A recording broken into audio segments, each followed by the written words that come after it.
కీర్తనల గ్రంథము 39వ అధ్యాయము. నా నాలుకతో పాపము చేయకుండానట్లు నా మార్గములను జాగ్రత్తగా చూచుకొందును. భక్తిహీనులు నా ఎదుటనున్నప్పుడు నా నోటికి చిక్కము ఉంచుకొందుననుకుంటుని. నేను ఏమీయూ మాట్లాడక మౌనునైతిని. క్షేమమును గూర్చి అయినను పలుకక నేను మౌనముగా నుంటిని. అయినను నా విచారము అధికమాయెను. నా గుండె నాలో మండుచుండెను. నేను ధ్యానించుచుండగా మంట పుట్టెను. అప్పుడు నేను ఈ మాట నోరారా పలికితిని.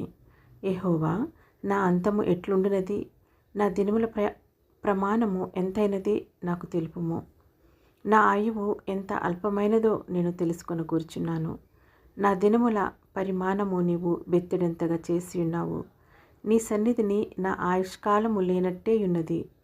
ఎంత స్థిరుడైనను ప్రతివాడును కేవలము వట్టి ఊపిరి వలె ఉన్నాడు. మనుషులు వట్టి నీడ వంటి వారై తిరుగులాడుదురు. వారు తొందరపడుట గాలికే కదా. వారు ధనము కూర్చుకొందురు, కానీ అది ఎవనికి చేజిక్కునో వారికి తెలియదు. ప్రభువా, నేను దేని కొరకు కనిపెట్టుకుందును? నిన్నే నేను నమ్ముకొని ఉన్నాను. నా అతిక్రమములన్నిటి నుండి నన్ను విడిపింపుము. నీచులకు నన్ను నిందాస్పదముగా చేయకుము. దాని చేసినది నీవే గనుక నోరు తెరవక నేను మౌనునైతిని.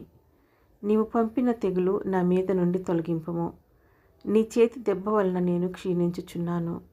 దోషములను బట్టి నీవు మనుషులను గద్దింపులతో శిక్షించునప్పుడు చిమ్మట కొట్టిన వస్త్రం వలె నీవు వారి అందము చెడగొట్టెదవు. నరులందరూ వట్టి ఊపిరి వంటివారు. యెహోవా, నా ప్రార్థన ఆలకింపుము. నా మొరకు చెవియొగ్గుము. నా కన్నీళ్లు చూచి మౌనంగా నుండకము. నీ దృష్టికి నేను అతిథి వంటివాడను. నా పితరులందరి వలె నేను పరవాసినయున్నాను. నేను వెళ్ళిపోయి లేకపోక మునుపు నేను తెప్పరిల్లినట్లు నన్ను కోపముతో చూడకము.